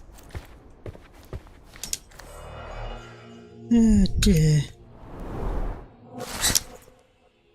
And I'm waiting on that. And that time. How deep of a how do you receive in okay.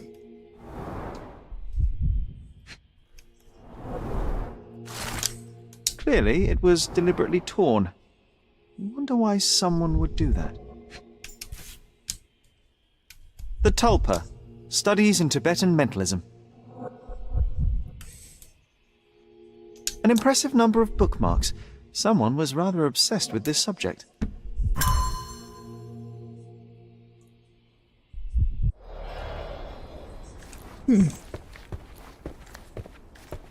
And this one was brought from a German museum. They claimed it belonged to Vikings. Nonsense, of course. Vikings never had horns on their helmets. The so-called mummy of a Persian princess. The defrauders did good work, but missed one small detail. It's the mummy of a man.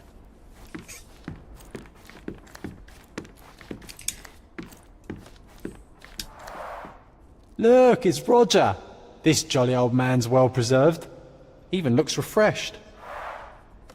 I doubt he drew much interest at the auction. That's for the best. I'd be upset if he fell into the wrong hands. Okay. The quackling. No. The wakeling. The waking. Okay, fair enough.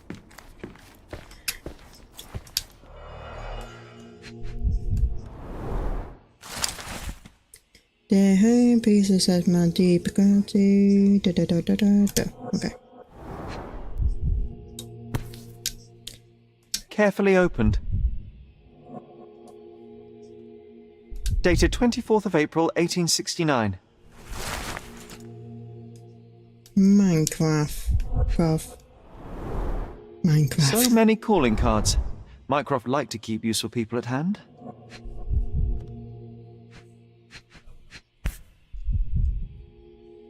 Officer Luciano J. Placido. Reliable and driven. I recognize Mycroft's handwriting.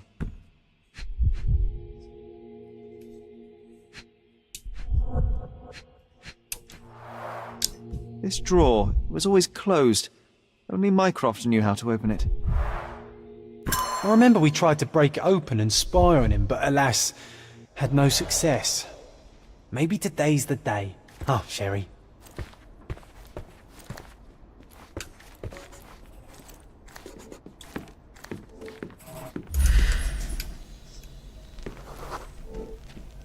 I remember this cozy blanket. It was perfect for... Wigwam! Oh, that was a joy to build them. Imagining ourselves as wayfarers on the other side of the world.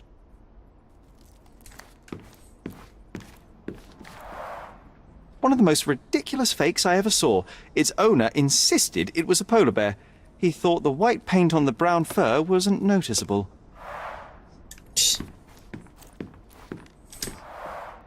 Mother said this was among the hunting trophies of a Scottish Viscount.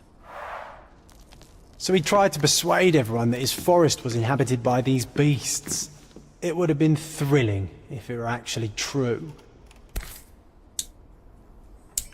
Where are you? There you are. Another fake Holy Grail. Its owner claimed to be the heir of King Arthur. Scarcely believable. He also insisted a deadly rabbit was hunting him.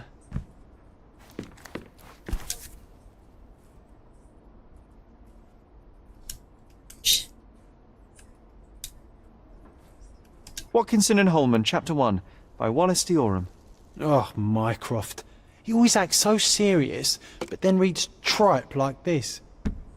John, if I remember correctly, you couldn't put this book down.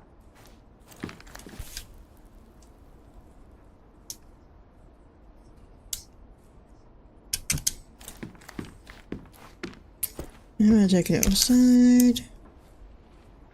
This photo caused a lot of fuss. My mother spent some time to prove it was a fake. Oh, yes. 1852, Bingley, West Yorkshire.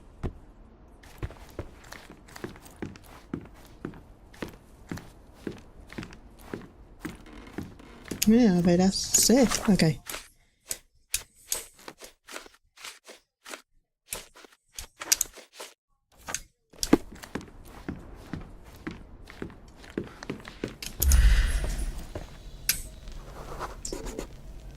Ah, memory comes back.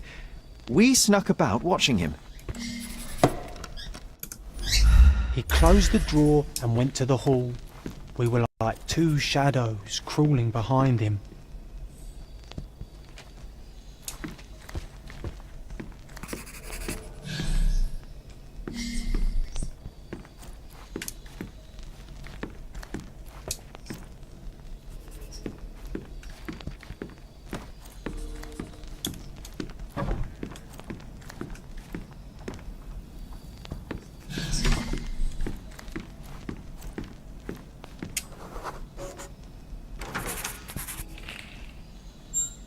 He opened the door to the postman, and they exchanged documents.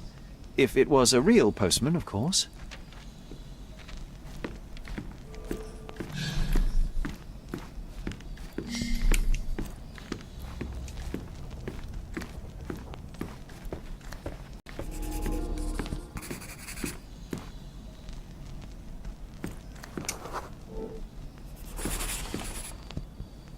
The painting on the wall was slightly atilt. He stopped and straightened it.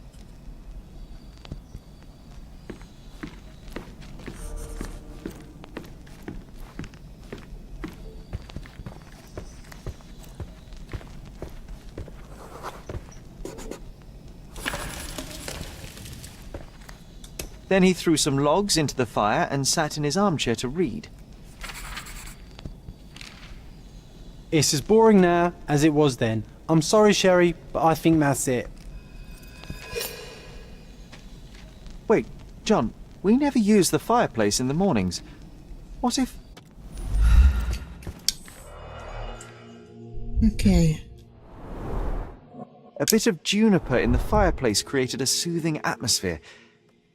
It's the little things, isn't it? Key. I think this is what we're looking for.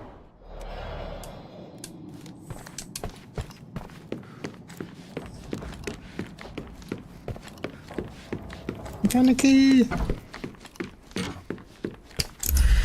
Oh god. We made it. So what's there?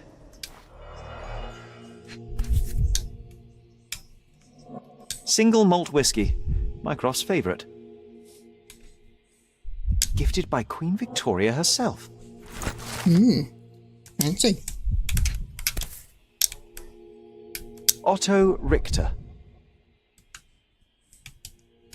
This one is rather thick. Mycroft can be truly dogged in his research.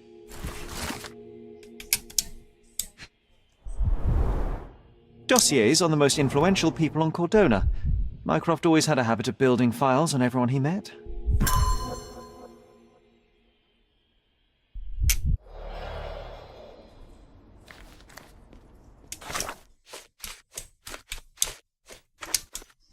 Okay.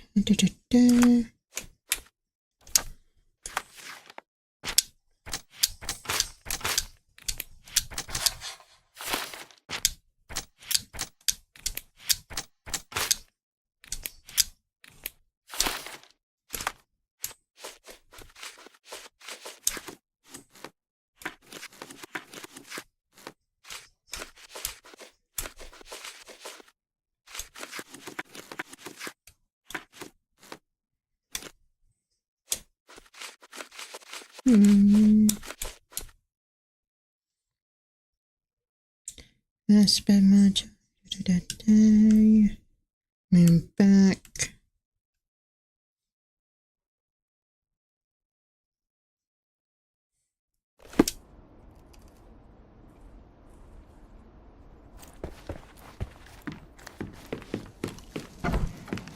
Okay, there's nothing here.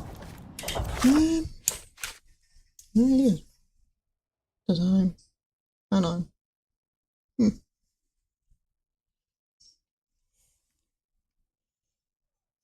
Okay, I might stop here. Let's save the game.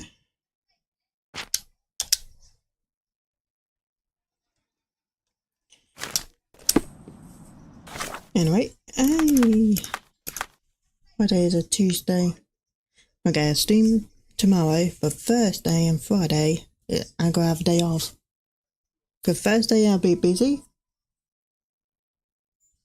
Of Halloween. Friday is my day off anyway. Yeah, so I'll see you tomorrow. Oh, but yeah, come on, seriously. Yeah, see you next time. Bye.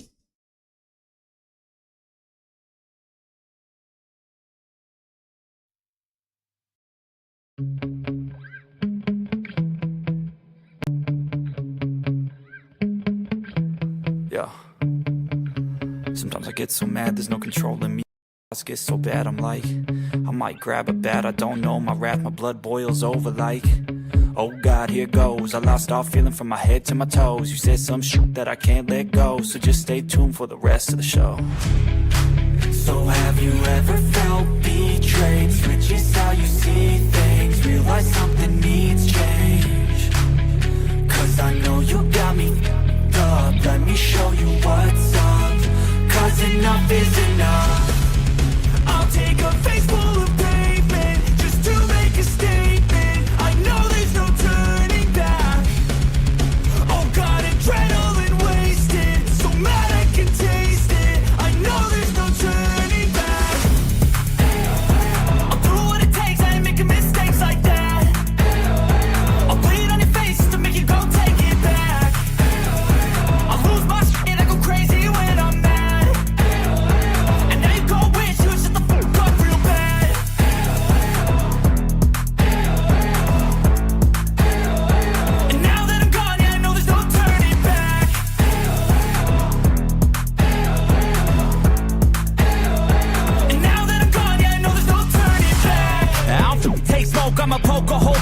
brokens overdue.